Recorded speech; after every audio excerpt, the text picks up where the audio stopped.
Hello and welcome to Sustainability in Your Ear. I'm Mitch Ratcliffe, and this is the Earth911 podcast.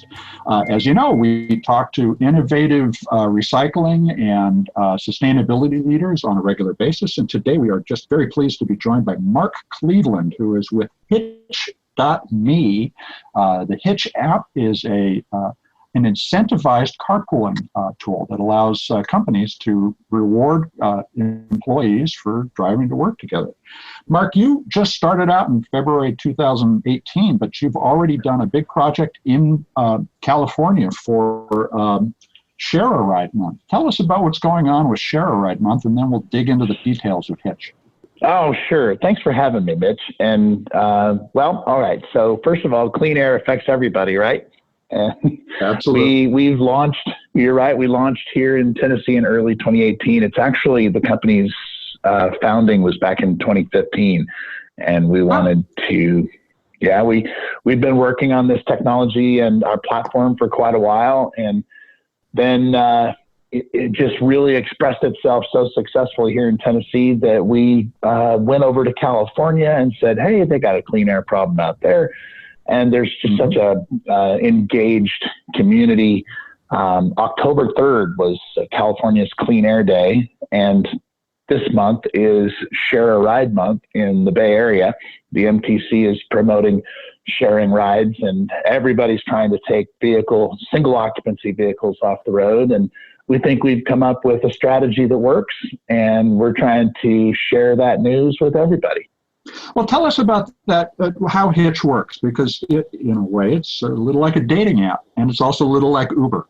You find somebody to drive to work with, and you both you share the costs, obviously, but you also get some incentive payment from your employer. How does it work? Well, Hytch is a platform that allows people to earn rewards when they share any ride using the Hytch Rewards branded iPhone or Android app. Actual ride sharing, we think, is the single fastest way any individual could take their carbon footprint and reduce it. So Hytch connects people, and we use cash from our sponsors and from employers to influence the mobility decisions that people make, whether they're on public transit or in ride hailing. So we buy carbon offsets so that every mile that you track with Hytch is a carbon neutral carbon zero mile. That's great. And then people are earning anywhere from a penny to 13 cents a mile in some areas where there's more sponsors and where their employers are really engaged in trying to take single occupancy vehicles off the road and trying to help their employees catch the incentive and spread the news about smarter mobility decisions. And ultimately, it all results in less congestion, cleaner air, and a healthier environment for everybody. Well, now in Tennessee, you've done a number of projects, including with the municipal We Go Transit in Nashville. And as a result, I understand that you've eliminated about 1 million miles of driving already this year. That's an amazing number. How many people had to pair up to do carpooling to get to that kind of savings? Well, we have about 9,000 people in the Middle Tennessee, Nashville area who've downloaded Hytch. It's hytch.me, the website, and Hytch Rewards is the tool. So we've got 9,000 people out there, and they are pairing up with their friends and their neighbors and their coworkers and family members, and we're tracking their decision to share a ride. And sometimes they're on public transit. We go public transit. They might be on the train system out here or in the electric shuttle buses running downtown. We, as a matter of fact, just to give you a quick update, we're up to just over 4.1 million miles shared. We've calculated from the average emission of a vehicle, the savings that represents to our environment, which is about 1,100 metric tons of carbon that didn't hit the air, and who knows what kind of nitrous oxide and other types of pollutants didn't get sent out to do their damage. We've distributed over $134,000 in cash to our community, and they collectively have saved 82,776 trees. And for only 9,000 people to make that big a difference is astonishing. I mean, that just shows us how small moves by individuals can add up to something really good for the planet. Yeah, and people are sharing rides more often than they think they are. And our mission is to make you think about sharing rides first instead of last. And then if you track it, that gives us the tool set we need to offset those miles. So now, even if you're in your SUV with, a couple of buddies going to a Tennessee Titan game, you are a zero emission mile. And the Titans, for example, actually, we did this with the Predators. The Predators here in town put a bonus together with Nissan and paid people 4 cents a mile to share a ride to the Stanley Cup playoff game. So, yeah, this takes a fan and turns them into a super environmental evangelist overnight. And the more people you bring to an event in the fewer cars, the better. And we're all trying to do our part. And we find that people are thinking about it. They remind themselves a little bit of cash is a great incentive. And then some employers are even going a step further by maybe geofencing a couple of their factory locations or the facilities that they want to see people share rides to, and they'll pay. I've got one employer that pays 3 cents a mile to their employees, whoever they are, and as employees they share rides, and then they pay another penny to whoever it is that shares the ride with them, because it takes two people to share, right? Yeah. Now that's fascinating. So Nissan, I know that they've done several projects with you, but this idea of geofencing, and for our non-technical listeners, geofencing simply means that there's essentially a virtual line drawn on a map around the location in which, if the phone is there, it knows to do its thing, to hook up a ride. But as you think about how to expand an area around a factory, for instance, and get people to collaborate to drive to work together, so as many or a third many cars are traveling, you do a number of things besides save energy. You also create small communities that can support one another as they commute. They can commute further, potentially. They certainly are going to have a better time if they're sitting and talking with others. That's a big difference than thinking about, taking an Uber somewhere. And of course, an Uber is really sort of a modified single ride. It's just that you're being driven unless you bring friends along. Hytch is really focused on this idea of helping you understand your impact. And that's, I think, where we're headed as a society.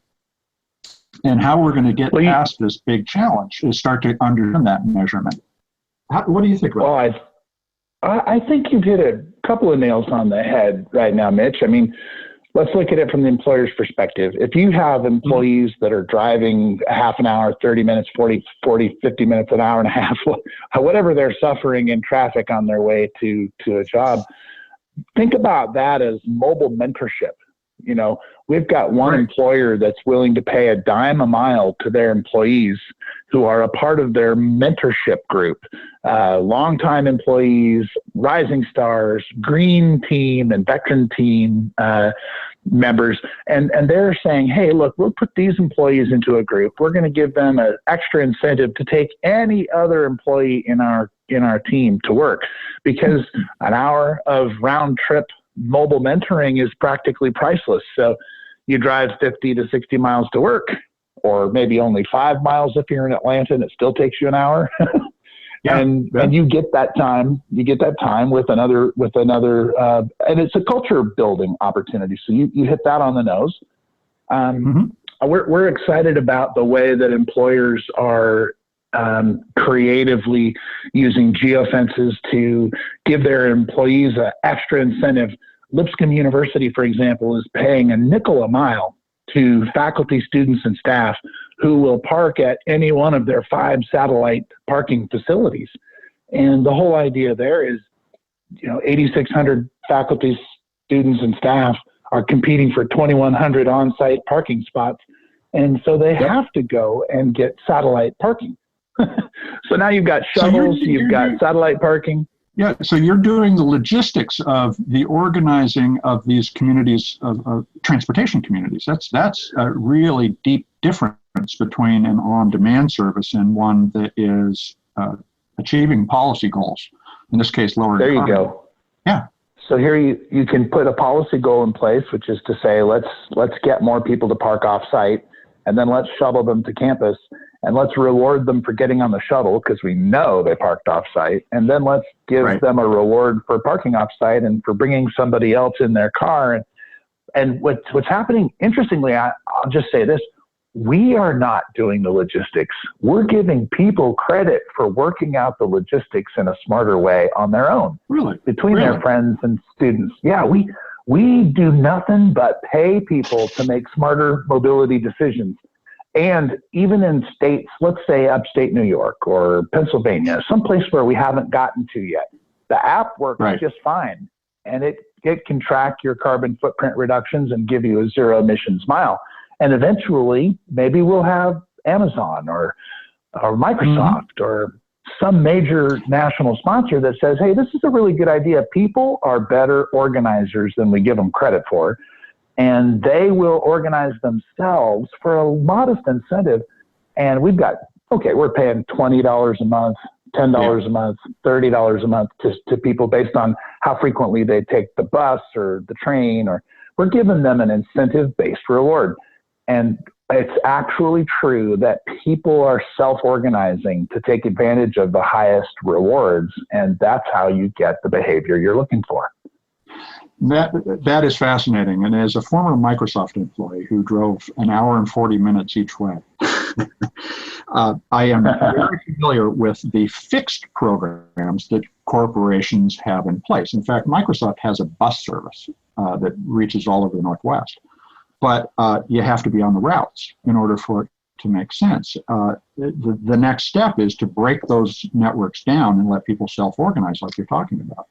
Do you think that people are aware now of the carbon impact of a drive, or is that part of the education process you have to go through with people? I don't think people realize that 6 tons of carbon is emitted from their vehicle every year, and 19 pounds of emissions come from every gallon of gas. I don't even feel good about saying that out loud because it just doesn't seem like it could possibly be true, but it is. And so we believe that once you start tracking and you see your dashboard and you see how many trees equivalents that you've saved because of this behavior, I think that you become just more aware of it. And that's really what we're about, is to try to share the ride, make better mobility decisions. We don't care if you take the bus or a van pool or a car, but ultimately the real problem is single occupancy vehicles. And 76% of Americans drive themselves to work. I mean, there are bus services out there. Google has them. Apple has them. They wander through the back streets, make the neighbors a little bit upset. They create 2-class systems, right? I mean, there's the private bus for the Microsoft guys, and there's the bus for everybody else. Ultimately, we just have to celebrate that there are better mobility options, that everybody's doing their best to try to tackle this problem. But individually, we don't see the incentives. We don't see it unless we're tracking it. So that's what we think Hytch Rewards is charged with doing. And you're going after what, according to surveys you have done, the users, the consumers who are collaborating to self-organize have the biggest problem with, which is finding somebody to share with. So how do you do that in Hytch app? Oh, that's a great question.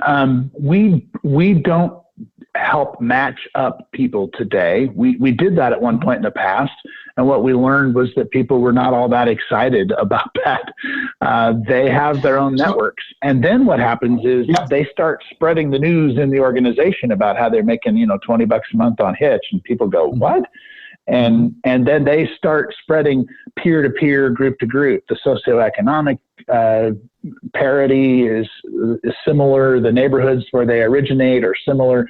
And people can get and find these rides a lot easier than they think they can. But there was a big resistance to being introduced to a stranger and matched up and paired up, and just sort of swipe right if you want to carpool with them, swipe left if you don't.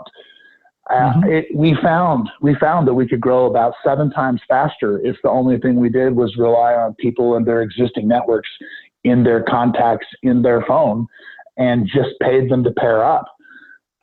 So that's what we did. That's brilliantly simple. It gives people credit for, humans decide who they want to ride with in about 0.3 of a second. They decide if they trust you in about 0.7 of a second. They look at your car and decide if they ever want to have a second ride in about 1 second. So we should give ourselves credit, and then we should reward the people who make that decision and continue to draw as evangelists for smarter mobility. They continue to draw more and more of their friends and neighbors and networks into this habit, which is really the habit that everybody out there wants them to make, right?